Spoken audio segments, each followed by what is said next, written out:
What's up, everybody? It's your boy, the Marathon Don. Welcome to a special Saturday edition of the First Stride podcast. And today we're giving you our immediate reaction to the historic Jake Paul versus Anthony Joshua fight. Jake Paul, deserves credit, deserves respect. You know, at the beginning, everyone was saying that this was going to be a fixed fight. It was a fake fight. Everybody was being bought out. But you know what? He took the fight. It was a professional fight, and he showed up and delivered. At the first 4 rounds, it was very, very tricky for me as a fan because on one part, I was like, it's a farce. He's running away. He's not really fighting.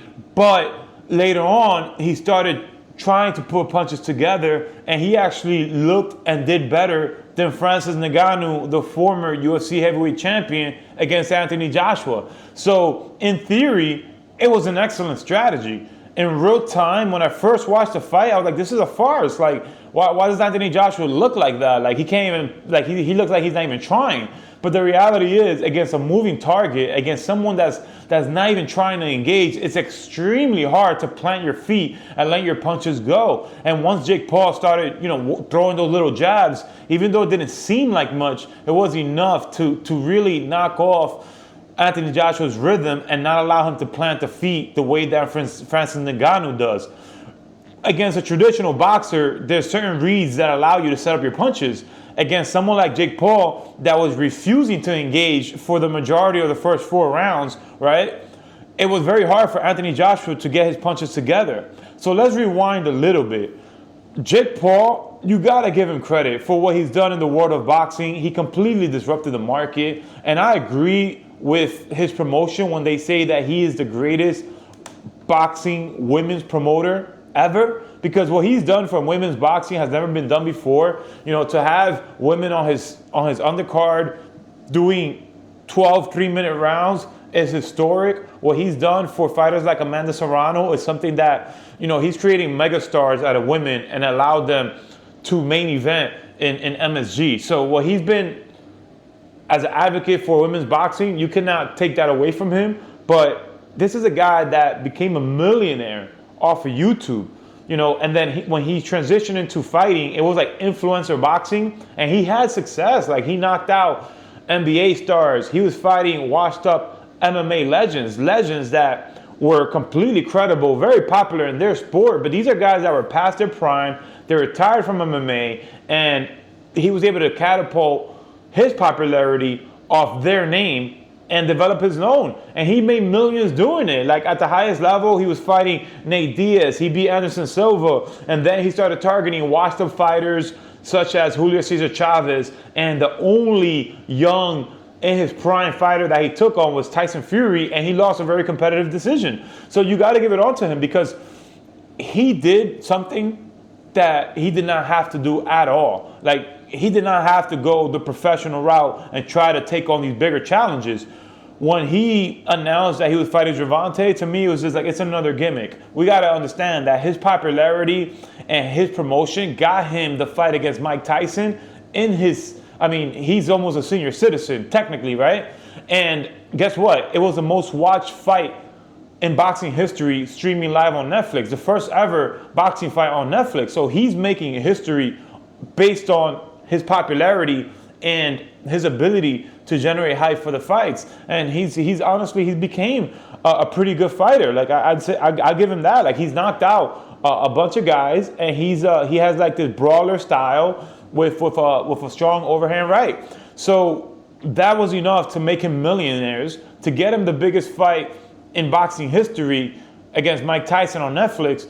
So when you think about the risk of taking on Anthony Joshua, like, I understand his business strategy. Take on Gervonta Davis, no matter how hard he hits, he's 135 pounds. He's not going to be able to hurt you enough. And if you lose against, a pound for pound great, a current world champion in Gervonta Davis, right? Future Hall of Famer. And if you win, it's like, you beat a guy, but you're not taking that much damage. There's not much risk there. But when Gervonta Davis pulled out of the fight, for him to accept a fight against Anthony Joshua, you gotta give it up to him. And everybody was saying that the fix was in, that this was gonna be a fake fight. And I'm not gonna lie to you, like, deep down inside, like, I wanted to give everybody the benefit of the doubt, but I'm like, there's no way that he's going to go through with this. Like, I was thinking that there's going to be a pullout, it's going to turn to a gimmick. And the first 4 rounds of the fight, honestly, it looked a little gimmicky. I'm like, yo, this guy, he's gonna start doing controversial stuff. Maybe do a low blow. A lot of the clinches, they looked like he was going for takedowns. He was falling on the floor. And I was like, this guy's making a mockery of the sport. Like, that's it. He decided to cash it in. He's crashing out live on Netflix, and he's making a mockery of the sport. But upon rewatching the fight, what I really learned is that was his strategy all along. His strategy wasn't to engage Anthony Joshua. He came to not get knocked out. He came for moral victory of lasting, and very, very possibly he might have also come into the fight with a strategy to look for opening while on the move. Because eventually, like around round 5, he started letting his hands go, and he actually landed a really good right hand that the announcer said it didn't really affect Anthony Joshua, but I would beg to differ. I thought that he caught him clean, and Anthony Joshua smiled, acknowledging that he was caught. Now, let's talk a little bit about Anthony Joshua. This is a 3-time undisputed world champion, but someone that 15 months ago, he lost the championship to Dubois in a very brutal knockout fashion. Like, he got knocked out, and it was something that it was devastating enough where he took 15 months off. Besides that, he lost twice to Usyk, and remember, he got finished against Anthony Ruiz. So at best right now, he's a top 10 heavyweight. Like, he's not the number 1, and he's clearly not the number 2. So you're talking about someone that had a lot of question marks as well, right? He's been active for over 15 months. Jake Paul's a big guy. Jake Paul's a rugged guy. He's active, he's youthful, and he's a little bit delusional, willing to take the risks. What mental mind frame is Anthony Joshua going to be in coming to this fight? And what it looked like is that Jake Paul had the perfect strategy. And where his strategy failed him is that his cardio failed him, and he got tired. He had the perfect strategy until he got tired, because all that moving, all that clinching, visually, you could see Anthony Joshua getting frustrated. So I think you got to give all the credit in the world to Jake Paul. I feel like Anthony Joshua did exactly what he needed to do. He was frustrated, but he was still patient. He picked his shot. He was headhunting a little bit, and that's why he was missing so much, because obviously he couldn't plant his feet, so he was just swinging at air. But once he settled in and started cornering and cutting off the ring, let's not forget, like, the ring was 22 feet. It was a massive ring. And Jake Paul, to execute his movement, he was wasting a lot of energy. So what really happened is that Jake Paul got tired before Anthony Joshua, and once he tired, the target was there for Anthony Joshua to uncork his right hand and eventually find that chin. So what do I think about the fight? I think it was a great fight.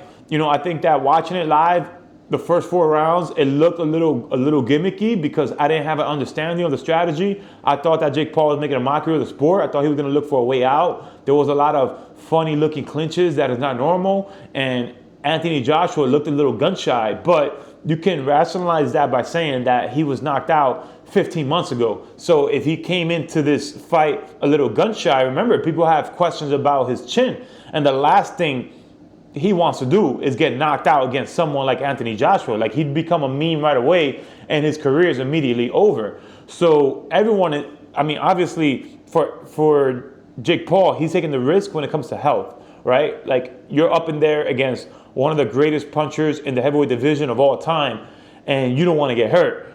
But with Anthony Joshua, let's not forget, this guy's risking his career, because if he loses a fight, even by decision, split decision, slips on a banana peel, whatever the case is, his marketability goes down the drain. That fight that they're looking to promote with Tyson Fury next year goes down the drain. If he looks bad, or for whatever reason it goes to decision, even if he wins, his popularity could still take a hit. And once again, you got to understand that the mentality of someone that's been knocked out, they're going to be afraid, a little bit hesitant. They're going to have those questions that they have to answer, like, can I still take a punch? So at the beginning, he looked a little gun shy because he couldn't plant his feet, but also because he got knocked out. So you got to understand where his hesitancy comes from. And then you have a moving target, someone that came on his bike to move around the whole fight. And then the moment that they got close enough where Anthony Joshua could let his punches grow, he was doing all types of weird clinches. Like, it wasn't even traditional clinches. It was like, it almost looked like a takedown. He was going at his hips, and they were falling all over the ring. So the first 4 rounds, when I first watched it live, I was like, this is a farce. They robbed us. It's a gimmick. You know, Jake Paul is going to do some sort of controversy and find a way to get a DQ. Anthony Joshua looks super hesitant. I think the first 2 rounds, the complete amount of punches landed was under 10 for both rounds combined, when a lot of analysts, myself included, I predicted Anthony Joshua to knock him out in the second round. I mean, he knocked out Francis Ngannou in the second round. So I'm like, there's no way Jake Paul's going to make it past 2 rounds. But little did we know that Jake Paul had an excellent strategy. His coaches prepared him perfectly to avoid the threat. And one of the biggest difficult styles to fight is someone that's not looking to engage, someone that pot shots, someone that has the footwork to evade, especially when we're talking about a 22-foot ring. So the first 4 rounds, when I first watched it live, I was super pissed. When I rewatched the fight, I was in admiration of Jake Paul's willingness to stick to his strategy. And I started seeing Anthony Joshua get visibly frustrated. Around round 5, when I first watched it live, I saw Jake Paul all of a sudden, like, I thought that he just said, you know what, I'm going to decide to fight. That's when he started letting his hand go. That's when he landed that right hand on Anthony Joshua. And because he started planting his feet, guess what? Anthony Joshua was able to do the same and corner him and back him up against the rope and unleash some body shots and some hooks that eventually knocked him down twice in the 5th round.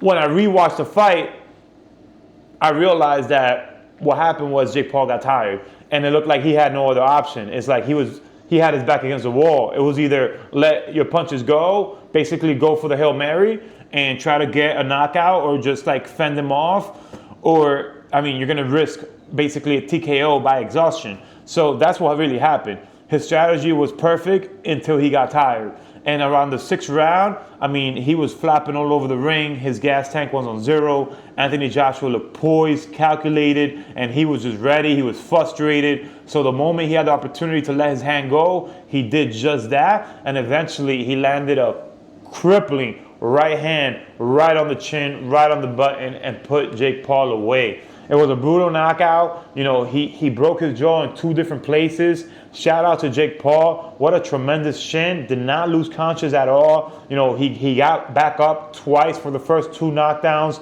even though you could tell that he was really, really hurt. His feet were not under him at all. And even with the 3rd knockout that broke his jaw in 2 places, he was still yapping away. He was still taunting. You know, he was broken. His body was broken, but his spirit was not. So all credit goes out to Jake Paul. All credit goes out to Anthony Joshua. Anthony Joshua, you got to give him credit because he showed up and he did exactly what he said he was going to do. He was able to break Jake Paul down, right? And in this case, basically following him around the ring until he got tired, right? Just stalking him.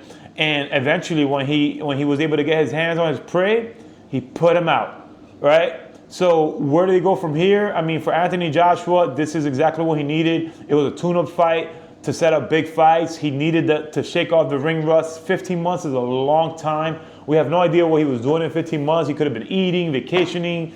You know, I don't know what type of shape he was in, but he showed up and he got the knockout that he wanted to do. He got the moment, the limelight. You know, he's in front of the media. So his marketability is through the roof right now. Perfect time for a mega fight against Tyson Fury. That's exactly what they should do next. He shouldn't waste time against no kickboxer or anything like that. Let's go against Tyson Fury, who at this point has a little bit of time that he hasn't been active. So it's a perfect time to get him and hopefully put him out and build your way back into another title shot.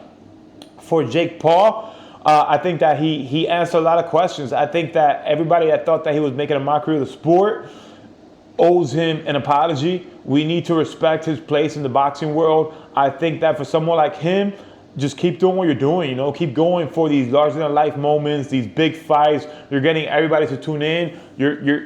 What I love about Jake Paul is that he's getting the spotlight on him by Netflix, right? But he's also sharing it with so many real fighters. He's not putting, influencers on his undercard. He's putting MMA legends like Anderson Silva at 50 years old, right?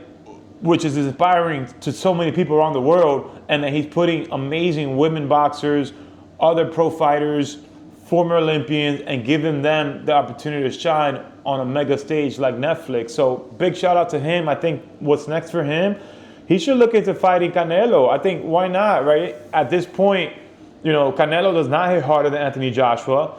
Canelo's at the tail end of his career, and he can still, he has a moral victory. You won 6 rounds. He had a strategy that worked. He won one round on a scorecard against a former 3-time undisputed champion. So there's nothing to hang your hat on. I think that for Jake Paul, take enough time to heal. You got a broken jaw. Take enough time as you need. 8 to 10 months off. Come back. Maybe do a tune-up fight against a lower profile boxer, or maybe another guy from MMA, and then go for the Canelo fight. Especially now that Canelo lost to Crawford, Canelo might be looking to bounce back, same way Anthony Joshua did. And what better way to do it than live on Netflix against Jake Paul, the MVP, right? He's one of the most popular fighters. And big shout out to 6ix9ine as well. I thought that was a very exciting, entertaining entrance. You have 2 controversial figures, 6ix9ine from hip hop, and then Jake Paul from the world of boxing and YouTube, coming together to create this larger-than-life moment. I was thoroughly entertained. I appreciated him paying homage to the legendary Hulk Hogan. And then for Anthony Joshua, great entrance, great finish. Overall, a fascinating event, and I think that this is the type of event that gets better as it ages. So watching it live, you may or may not have been disappointed, but I encourage you to watch the fight again and really pay attention to what Jake Paul is doing, Anthony Joshua is doing. It was not fake at all. It was a real fight, and both guys had different reasons to perform the way they did. At the end of the day, nobody severely hurt. Anthony Joshua was back on track. Jake Paul's more popular than ever. Big shout out to those guys, and that is my complete analysis brought to you live from the First Strike Podcast. If you like what you see, make sure you comment, subscribe, and like this video. I go by the Marathon Don, and I got live podcasts and live videos for you guys every single week. I go by the Marathon Don, and I am out.